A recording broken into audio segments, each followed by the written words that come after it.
This is Bo, and so today we are going to talk about how you can examine your own dog just like a veterinarian, and also what your vet is not telling you. And this is my dog Bo, and so he's a good patient, and I thought he was big enough that he might show up on camera, so we're going to examine him today, and I'm going to tell you how, that's his little scratchy spot there. I'll tell you how I examine a dog from start to finish, and what you can do at home that would be very helpful for you to keep up with your dog's health. Because as they age a lot quicker than we do. You know the old adage that 7 years in dog years is 1 year in human years is not exactly correct, but it's similar to that.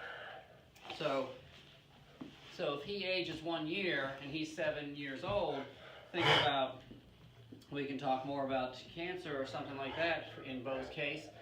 If you have a tumor that goes in remission for 10 years as a human, that's a great thing. Well, that's a year and a half in dog years. So things progress a lot more rapidly. So if you only go to see your vet once every 6 months, something in that 6-month period can happen and change in their health status. So one of the things that your vet is not telling you is that when you walk in the exam room, they are starting to examine your dog. They're watching him. If Bo comes in the room, I'm watching him sniff, I'm watching him move, I'm watching his tail. He's exhibiting normal behaviors. So mentally, he's normal. Psychologically, he's kind of normal. He sees some people here behind the camera and he wants to meet them. He's a people person, so that's good. If your dog is older and suppose has a problem with a brain tumor, or is becoming senile dementia, or has a seizure, or has some kind of disconnect, they'll behave inappropriately, and they won't come in, they won't sniff around the room. They may walk in and they may sit there and look normal, but they don't. It's not normal for him to just come and sit down. I just brought him into this room. He's got to sniff around and check and see, who's been here before? What's going on? Where am I? I got to get myself situated before he settles down. That's normal exploratory behavior. So the other thing we can do is we're going to walk him around. It'd be nice if they don't always walk for the vet, but if you watch him, you can watch your dog at home when they walk. See if we can see him walk. Let's walk across this carpet again, Bo Dog. Let's watch. We'll see if we get him to stop right here. See when he stops. Let's see what you do. If you look at his back legs, I notice that he likes to point this toe out to the side a little bit. So that's something that as I go into my exam, I'm going to investigate a little closer. So, talking about the exam, what I like to do is I start from the nose and I go all the way to the tail, and I like to examine everything. And even if he's a little anxious and he doesn't want me in his face, I might start back here. I might listen to his chest and listen to his heart and do those things first until he's more comfortable with me. And I use my touch gradient where I'm working my way up and I'm getting up to him where he's comfortable, and then I'll touch him on the face and I'll do more examining on the face. But still in my mind, I'm examining him from nose to tail and trying not to miss anything. And a lot of times I do it in a routine because if you do things in a checklist and a routine, you don't miss anything. So a lot of times it may look like the vet's coming in, he's just petting your dog, he's just talking to him, and then all of a sudden, boom, he's giving him a rabies shot, and it's all over. What did he do? Well, this is part of what your vet's not telling you. Your vet is actually looking at him, and I see a lovable lab, and he's my best buddy, and I want to pet him, and I want to talk to him, and all those things. But I also see a complex organism with multiple systems that need to be examined. So the different things, like if you think about your different doctors that you might have to go to. You go to the cardiologist, we want to check the heart and the circulatory system. We go to the pulmonologist and we check the lungs and the airways. His skin, we're examining his skin, so that's a dermatology issue. We're talking about neurology. So again, we talked a little bit about how does he perform normally neurologically. We're talking about orthopedics and his bones and his joints and his muscles, and is everything working properly? Bo's almost 10 years old now, so he's getting to be a senior, and so he's got some of those issues to think about. So I will start at the nose here, and if he will look to the camera, and when we look at him from a distance, we look at his two eyes, we look at his nose, and you see, you look at his lips. Sometimes if they have nerve paralysis, one of these lips will hang down lower than the other side, and one of these eyes will droop some. If we look at Bo's eyes, I don't know if you can see that on camera, but he's got a little bit of a droopy eye. He's got this lower eyelid. He was born that way. He's got a little extra eyelid. He's got a ectropion. His eyelid rolls out. He's got a little extra droopiness, and so normally you shouldn't be able to see into the pocket that sits there. So that's something that during allergy season he gets a little bit red in the eyes and he can have some problems. He has a little scar here. I don't know if you can see that, but he's got a little skin tag and a little eyelid tumor on his eye, but these are almost always benign. This is one of those things that your vet is seeing and he's going, that's no big deal, and then he moves on. But really, because they have a lot going on in their mind, they have a lot they're thinking about, they don't always share it with you.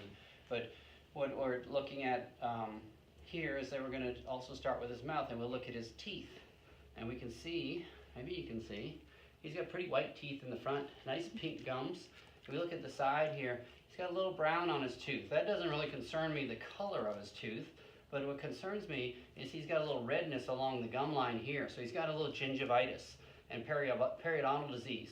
And what that amounts to is there's bacteria infection that's getting up under the gum line causing inflammation.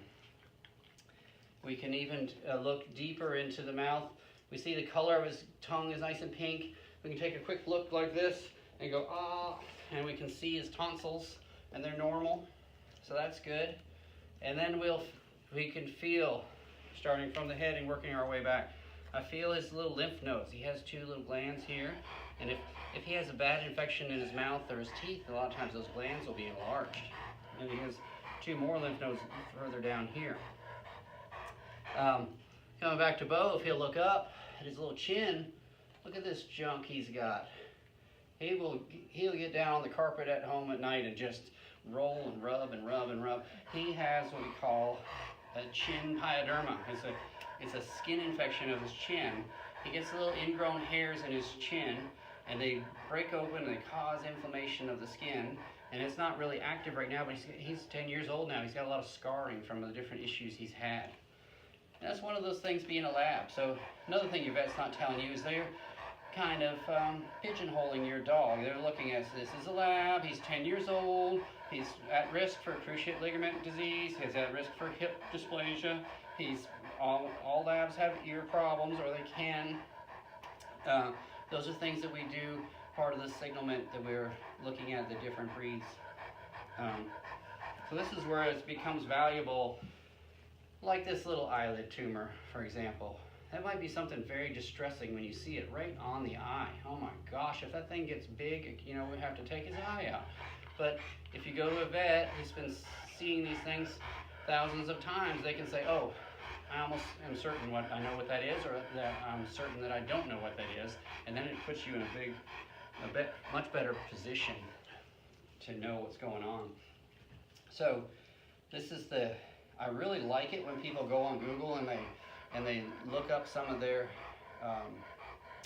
symptoms and conditions, because it gives us a head start. It really gets people on the same page as what I'm talking about. Whereas if people come in cold and I'm like, have you ever noticed this thing on his eye? And they're like, no, I've never even noticed that. And then we got to start from scratch and start talking about it. If you've done a little research, it's you can get a lot further with your vet. But at the same time, Google gives you a bunch of random symptoms and diseases, and it's like, is this a cancerous issue? Is it a hormonal issue? Is it a developmental issue? What is it? There's a number of different things. It's hard to get on Google and get that. So moving along, we look at his ears, and I'll take the otoscope, and this is, I'll do it briefly, but you won't be able to see anything through the scope, obviously. One of the things that we do, this light, this has a light because it's dark down in the ear canal. It has magnification, and it has a cone, this disposable cone that's clean. And I'll hold this very gently. Normally I do this with assistant holding his head because I don't want to poke his eardrum with this thing. This can be dangerous if we do it wrong, but I will look down in his ear, and then I will turn the otoscope. I'll go down and then turn sideways and look around the corner and see his eardrum. And so that's one of those things. I wouldn't recommend you do this at home because you can poke his eardrum with this thing, you can cause damage. And if you haven't seen 1,000 normal eardrums, a lot of times you don't know what you're looking at. It's like, well, it looks a little pink, it looks a little fuzzy. Is that normal? Is that bad? Is that good? I don't know. That's something that's best just let the doctor take a look at that. What do you say, Bo? Huh? You breathing? I hear you breathing. So we look here, and we palpate him on the way down. You can see his elbows. He has little calluses formed just from his age, and he's a big dog. He puts a lot of weight on there, and over the time of his life, he's worn the hair off, and he's caused thickening of the skin. So he's got some calluses on his elbows. And I don't know if you can see this. He's gained a little weight back. Maybe right here. He's got a couple of lumps. Maybe if I roll my finger, see that? Bloop, bloop. That is, he's got a little lipoma. He's got two of them. Another one right here. So, he's got two lumps right here that are on the outside surface of his rib cage, just under the skin, and they're freely movable and they're soft and fatty. This is something that is typical right around the chest. It doesn't concern me that much because of his age and his breed. It's very typical.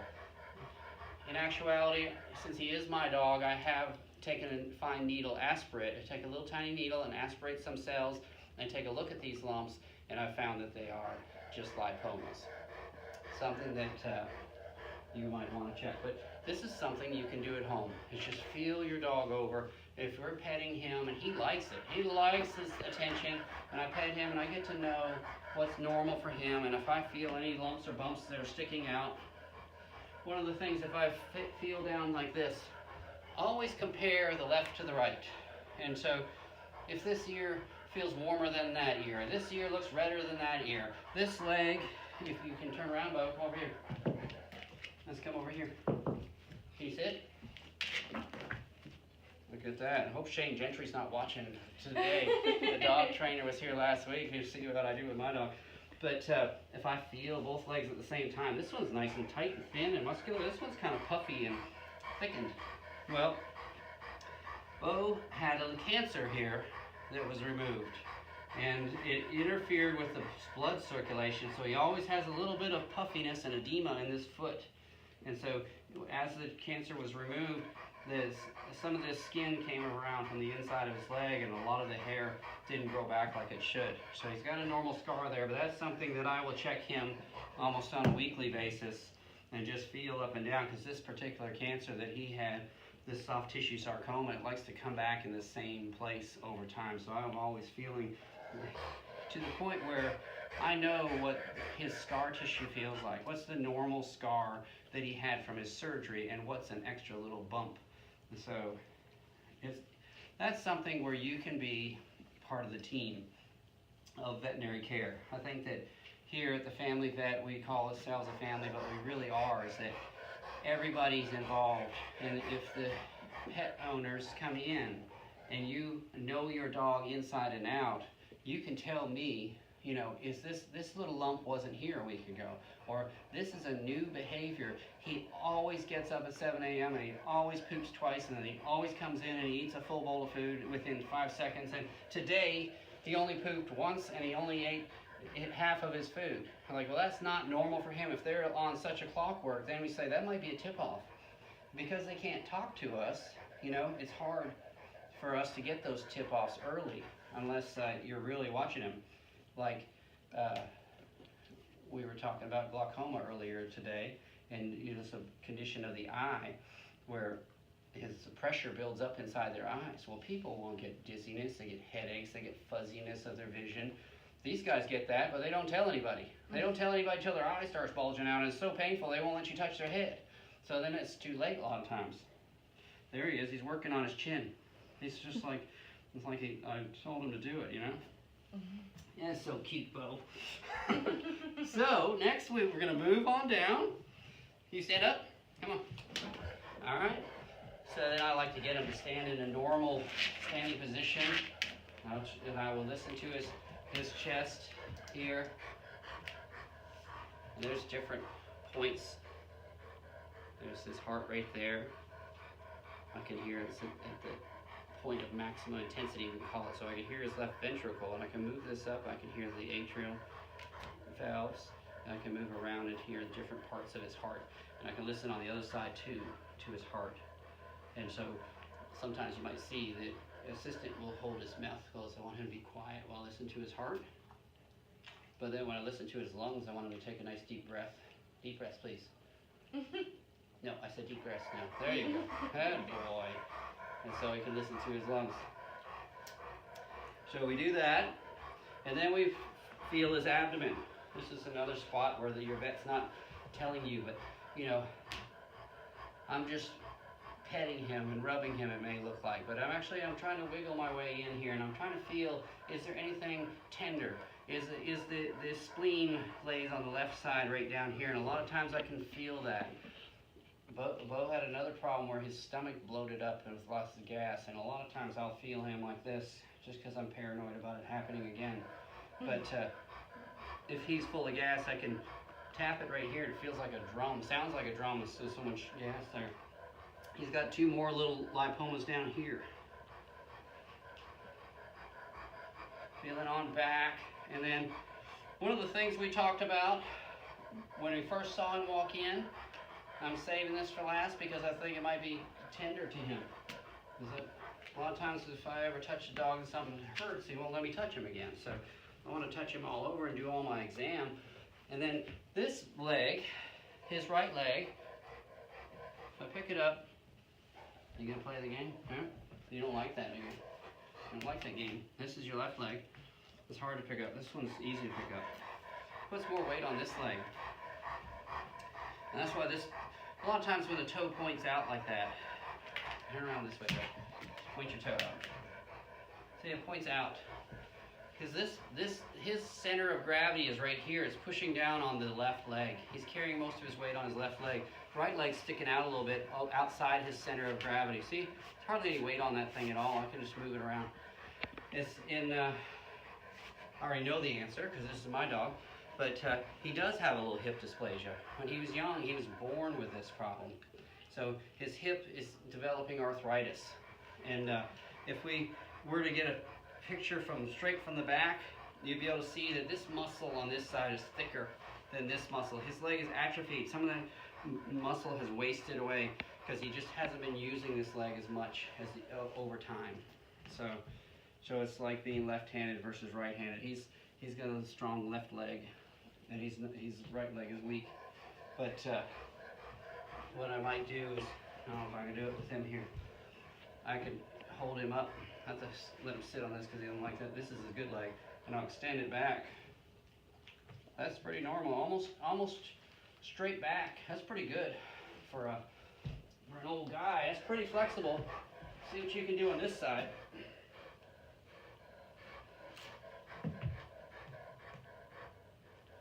I'm not going to push you any further. He didn't want me to go any further than that. I could maybe press work on it, but he doesn't like it. So he's lost, 20 degrees of motion there. So he's got some stiffness in that hip. And if we go on a long walk, if we go a mile, then you'll hear the toenails on his right foot just on every step. He's dragging that foot because it's tired and it's sore. So he still loves to go, but he feels it. So that's some of those things that if you notice, you're trimming his toenails and your dog's, one of the toenails is shorter than all the rest of them on one foot versus the other. If there's anything different like that, it can be a tip-off. So we've looked him over. Of course, I would take his temperature as well. I would listen to his heart rate and record that and his respiration rate. And then actually, after he calms down, if he was in the exam room with us for 10 minutes and he got more settled, I might listen to his heart rate again when he's really relaxed. A lot of times these little guys that will sit in my lap, when I first get them, they're like, oh, the vet's here, and their heart rate is 180. But if I wait 10 minutes until they relax, their heart rate drops down to 110 and maybe perfectly normal for them. So they're just like us. They get a little white coat syndrome. He's got a good hair coat. He's nice and thick all the way through. He's shedding, which is, normal. If he's losing hair and it's not growing back, if I'm pulling hair out and it's leaving bald patches, that's a problem. If he's growing lots of hairs and he's regrowing the hairs as quick as they're coming out, that's a really normal, healthy hair coat. So those are my tips on doing the complete exam on your dog at home. And there's a lot going on in your vet's mind that they're not telling you, because we want to, at the end of our day, we want to say, let's examine his full system, whether it's neurologically or gastrointestinally or all those other things. Of course, some of those things on the inside we can't see.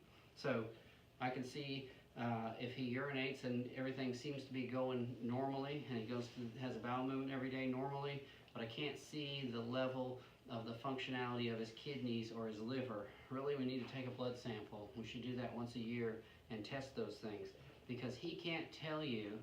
If you feel a little run down and your liver's not working like it used to, and you feel tired all the time, you go to the doctor, and he's not going to tell me that. The only way we're going to know is if we take a test. And so if we do that test on a regular basis every year, then we have a better chance of catching it when it comes up. If we wait too long on these guys, it can be hard to reverse some of those things. He's at that age when he can become diabetic, and if he starts drinking lots of water, which Bo drinks out of a bucket already. So that's a lot. He drinks a lot of water. So he's 100 pounds.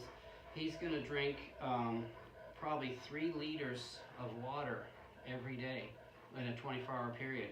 So that's a lot of water. And because he had a big bowl, and I had a hard time keeping up with him and refilling it, so I got him a big bucket. So of a dog like him, it's very hard to tell, is he drinking enough? Is he drinking too much? So we can measure that intake, but we can also do the blood test once a year. We can check him for diabetes, check him for kidney disease. Do we have any comments from online or any questions for you guys? Yes. Casey Toth would like to know, why is it important for a pet owner to visit a veterinarian every 6 months versus once a year? Yeah, I think that's a good point. 6 months is like 3 years in his lifetime. So if you only go to the doctor once every 3 years, which some of you don't, but I have a cholesterol issue, so I go to my doctor twice a year. So that would be every 6 months in human years. So that's really like every month in dog years. And there's some of our patients are like that, especially if you think of a diabetic dog. And they have to come back on a regular basis for us to really keep tabs of that. So if they come in every 6 months and we get the checkup, if you have an expert set of eyes and hands that are checking him over, and they're looking and weighing him on the same scale every 6 months, is very important. It's amazing that we have pets that come in on a regular basis, and you can plot a graph of their weight, and you can see their weight's going up. They get to be middle-aged, their weight kind of stays here, and then all of a sudden, boom, it starts to drop when they're older. You're like, that could be a problem. So a lot of times that's the first thing we see. And then because when you're with your dog every day, you don't notice if he loses a pound or two, which if Bo loses a pound or two, it's not a big deal. But if I had Bella, she's 7 pounds, and she loses a pound, that's more than 10% of her body weight. So, and I might not notice it because it's happening over time in front of me, but there's oftentimes people come in every 6 months and I say, boy, your dog looks like she's lost some weight. And I'm like, no, I've been feeding her the same, and I will pick it up because I haven't seen her in 6 months, and I'm like, she doesn't look like her normal self. That's another reason to have a regular veterinarian. They get to know your dog as well as you do, and they maybe not as well as you, but in a different way they know your dog. Like, he's the dog with the eyelid tumor on his left eye, and I know that it is 2 millimeters by 1 millimeter, and then when he comes in next month, I'm like, oh, that thing's grown a millimeter, because that's the way vets think. So it's good to have that every 6 months, and that relationship, I think, is really important. Where if someone calls me on the phone and they say, Bo's hip, he's having a little problem, and he's, we used to be able to walk 3 blocks, now we can only walk 2 blocks, and blah blah blah, and I can speak to you right on that level because we have a relationship and we all know what's going on. So, I hope that was a helpful thing. There's lots of things inside your veterinarian's mind that you can pick their brain. Also, there's some things that you can do at home to examine your own dog. If you start this when they're young, we can start when we're 4 to 6 weeks old, when you first adopt them, that they get used to being handled, they get used to you touching their ears, they get used to you looking in their mouth, they get used to you touching their legs and their feet and those kinds of things. Not just being able to trim their nails or brush their hair, but also being able to have an exam.